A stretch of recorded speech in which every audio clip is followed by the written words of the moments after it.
लोकसभा चुनाव 2024 खत्म होने के बाद नरेंद्र मोदी लगातार तीसरी बार देश के प्रधानमंत्री बन चुके हैं। शपथ और विभागों के बंटवारे के बाद सरकार अपना काम शुरू कर चुकी है। अब लोगों की निगाहें लोकसभा स्पीकर के चुनाव पर टिकी हुई हैं। स्पीकर के चुनाव को लेकर राष्ट्रपति द्रौपदी मुर्मू ने नोटिफिकेशन जारी कर दिया है। ये चुनाव 26 जून को होगा।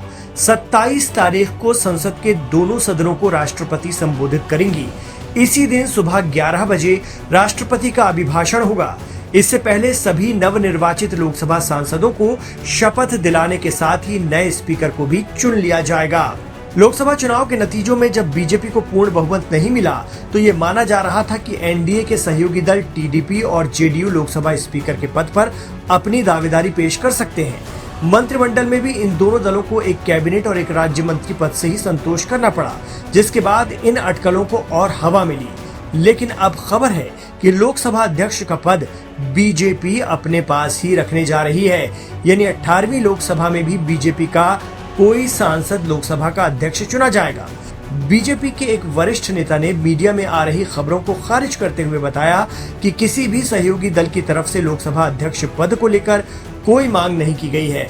बीजेपी जल्द ही पहले पार्टी के स्तर पर इस पर विचार करेगी और पार्टी की ओर से नाम पर फैसला किए जाने के बाद एनडीए के सहयोगी दलों के साथ भी विचार विमर्श कर उस नाम पर सर्वसम्मति बनाई जाएगी। दरअसल मोदी सरकार के पहले कार्यकाल में मध्य प्रदेश की इंदौर से बीजेपी की लोकसभा सांसद सुमित्रा महाजन को और दूसरे कार्यकाल में राजस्थान के कोटा से बीजेपी सांसद ओम बिरला को लोकसभा अध्यक्ष चुना गया था। लेकिन इस बार के तीसरे कार्यकाल में बीजेपी के पास 2014 और 2019 की तरह लोकसभा में बहुमत नहीं है। इसीलिए कयास लगाया जा रहा है कि टीडीपी लोकसभा के अध्यक्ष का पद मांग रही है।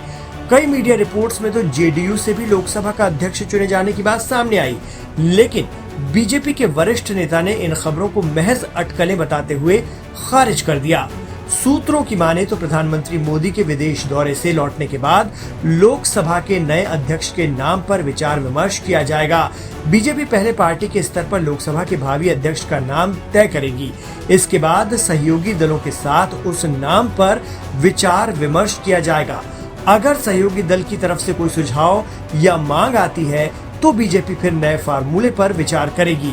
24 जून से शुरू होने जा रहे 18वीं लोकसभा के पहले सत्र के दौरान बीजेपी अपनी पार्टी के किसी सांसद के नाम को लेकर विपक्षी दलों से भी संपर्क साधेगी, ताकि सदन में सर्वसम्मति से लोकसभा के नए अध्यक्ष का चयन हो सके।